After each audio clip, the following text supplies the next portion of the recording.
Hi there, welcome to summer and the season of the fire element. I'm down at Henley Beach in the western suburbs of Adelaide, where it's a very hot summer's day. And as you saw in the intro, the light of the sun is very expressive of the aspects of fire. So it's hot, it's bright, it's high, it's strong. These are all aspects of yang, and fire is the most yang of all of the elements.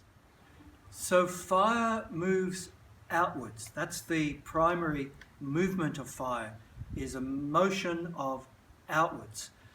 So it's very expansive, it's effulgent, it's burgeoning, it's bursting.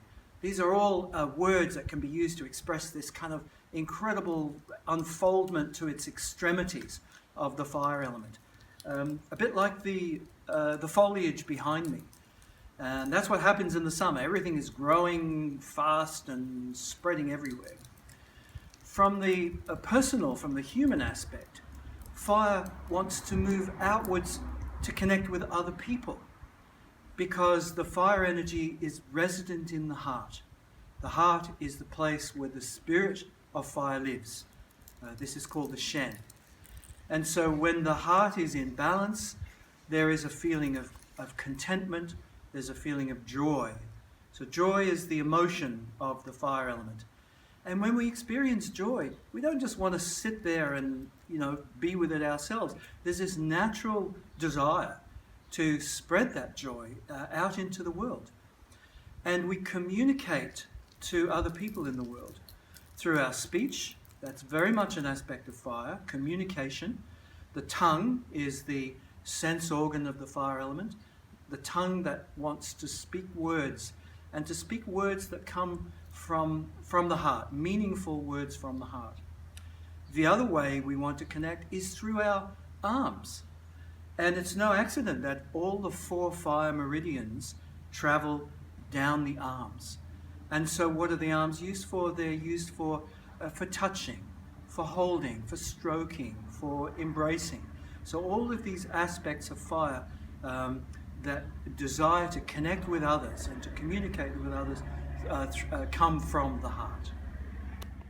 So when people are communicating their joy through their heart and through the fire element, they're laughing, they're joking, they're playing, and they're having fun.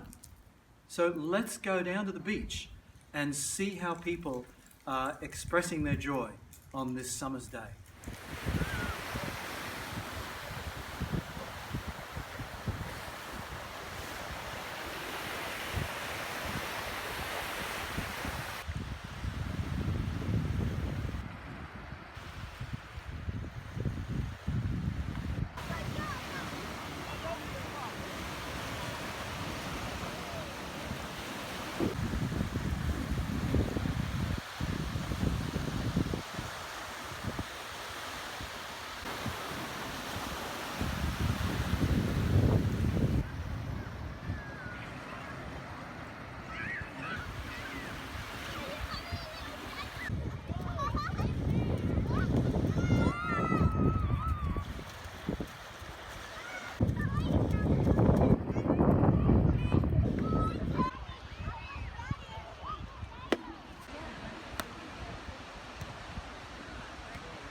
So the heart is the emperor of the kingdom, and his job is to hold the space and to just be.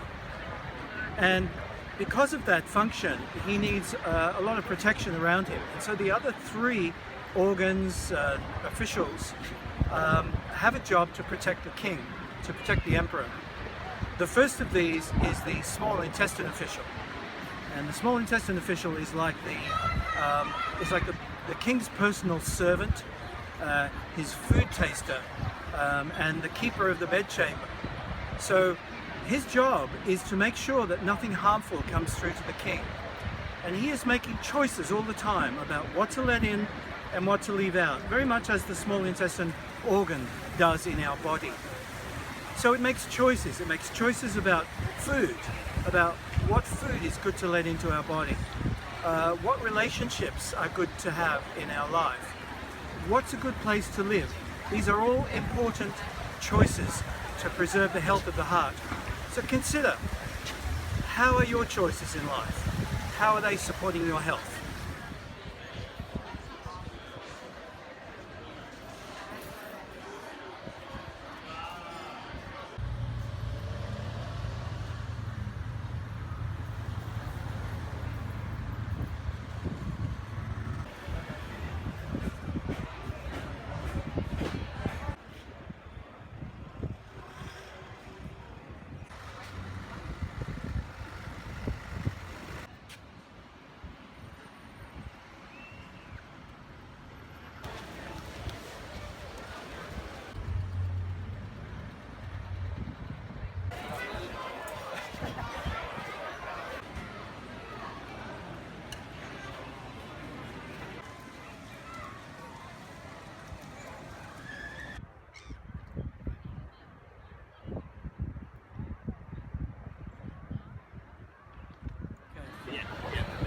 So the second official to protect the heart is called the heart protector, sometimes called the pericardium.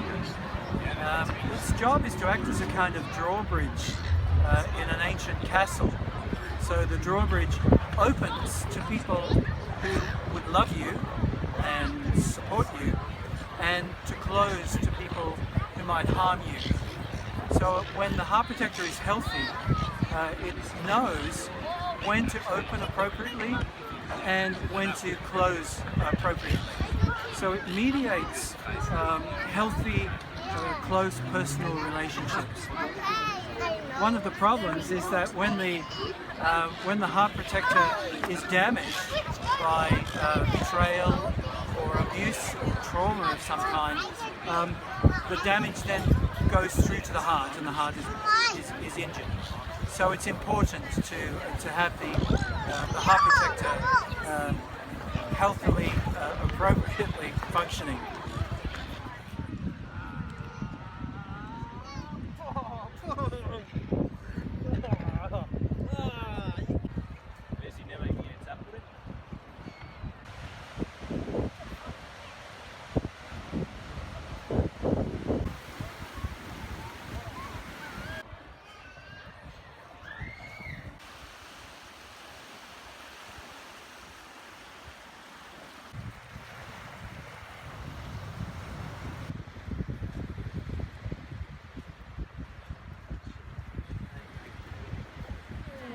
So the third and final official to protect the heart is the triple heater, the Sanchow. And its job is to protect the borders of the kingdom, like the border force. In terms of the body, it protects the body from external pathogens. So it acts as the immune system, part of the immune system of the body. Another of its roles is to make sure that all of the other 11 officials and meridians are working in harmony, so that there is a harmony within the kingdom, and in this way supports the heart. And it also mediates our social relationships, so how we are in social situations. How are you in a group of 5, 10, 15, 20, 100, 1,000? A triple heater that is functioning well will be able to move smoothly between these small groups and the large groups, and operate in an appropriately social way.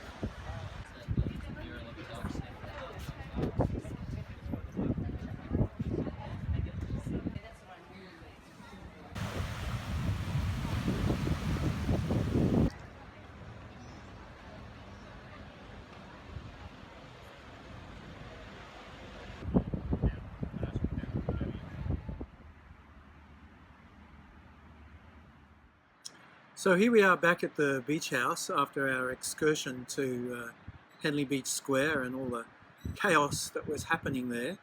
Exciting things, but kind of chaotic. And we decided against having the big bag of chips at the Henley Beach takeaway and instead went for a healthier lunch. One thing before we go, I want to talk about the heart again. In Chinese medicine, the heart is actually synonymous with the mind. In fact, some practitioners refer to it as the heart-mind or the mind-heart.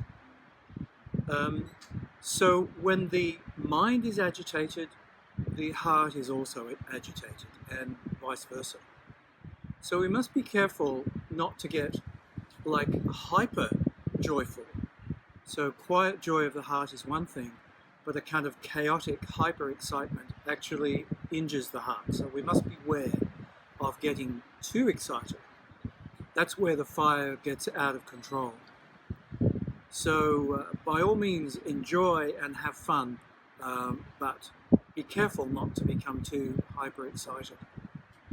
And so one last thing before I go, humor is one of the aspects of fire, and it's always good to have a good joke. So what do you call 6 weeks of rain in Scotland? Summer.